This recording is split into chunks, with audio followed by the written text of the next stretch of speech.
இவரோட போட்டோஸை நம்ம நிறைய இடத்துல பார்த்திருப்போம். ஆனா இவர் யாருன்னு உங்களுக்கு தெரியுமா? சே குவேரா 14 ஜூன் 1928ல அர்ஜென்டினால பிறக்கிறாரு. இவர் வந்து டீனேஜ்ல இருக்க போகும்போது, அதாவது 1952ல மொத்த சவுத் அமெரிக்காவையுமே வந்து சுத்தி பார்க்கணும் அப்படின்னு ஆசைப்படுறாரு. ஸோ இவர் அவரோட ஃப்ரெண்டு கூட மோட்டார் சைக்கிள்ல மொத்த சவுத் அமெரிக்காவையும் சுத்தி வராரு. இதை வந்து மோட்டார் சைக்கிளியன் டைரிஸ் அப்படின்னு புக்காவே எழுதியிருக்காரு. இதுல வந்துட்டு அவர் சவுத் அமெரிக்காவில் இருக்கிற எல்லா விஷயத்தையும் பத்தி எழுதியிருக்காரு. அவர் பார்த்த விஷயங்களை பத்தி. அதுல அவர் பார்த்தது என்னன்னா வறுமையையும் அப்புறம் யாருக்குமே சரியான நீதி கிடைக்காததையுமே அவர் பார்த்தாரு.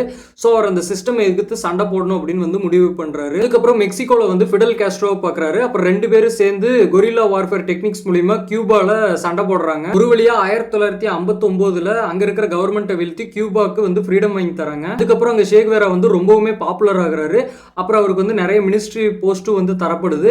ஆனா சே குவேராக்கு இது எதுவுமே பத்தல. அவருக்கு தேவையானதெல்லாம் புரட்சி மட்டும் பண்ணி நாட்டுகளுக்கு விடுதலை வாங்கி தரணுங்கிறது அவரோட நோக்கமா இருந்துச்சு. அவர் கியூபாவை விட்டு பொலிவியாக்கு போறாரு. அங்க வந்து சுதந்திரம் வாங்கி தரலான்னு 1967ல வந்து அங்க இருக்கிற மக்களாலேயே வந்து அவர் காட்டி கொடுக்கப்பட்டு அவர் சுட்டும் கொலை பண்றாங்க. என்னதான் இவர் வாழ்க்கையே வந்து முடிஞ்சிருந்தாலும் இவர் புரட்சிக்கு வந்து ஒரு பெரிய சிம்பிளாவும் மாறி இருக்காரு.